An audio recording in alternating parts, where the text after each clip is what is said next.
Hi everyone, it's Kyra from BodyCandy. I lose my voice a little bit, so you'll have to bear with me. This episode of the tea is a few basic facts about different piercing tools. So if you've ever gotten a piercing, if you haven't, if you're thinking about branching out into different types of piercings, this video is for you. If you're ever curious about what kind of tools are used for what kind of piercings, then keep watching. So the first and most obvious is piercing needles. These are the most common tools used. So they're all different to kind of accommodate different parts of the body depending on what piercing you want. Things that normally varies is the thickness or the gauge. So some of the most common sizes, 12 gauge, that's most commonly used for your navel piercings, tongue and large earlobe piercings. Your 14 gauge needle can be used for your navel piercings again, nipple, lip, eyebrow, septum, tongue. Like I say, this isn't just the rule, it varies depending on your piercer, depending on your body. 16 gauge needles are most commonly used in your cartilage, your lip, eyebrow, septum again. 18 gauge needles in your cartilage, your nose. And 20 gauge needles are most commonly used for nose as well. This is just pretty much, like I say, a general guide, but it really depends on your anatomy. So moving on from needles, we have the dermal punch.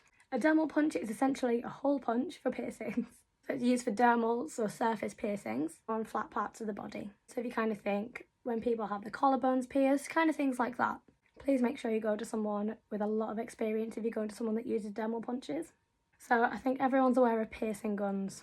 These aren't very commonly used anymore for good reason. They can be really dangerous and really affect your healing process. This can cause a lot more rejection and scarring. This is due to it being a blunt force. It's basically blunt force trauma.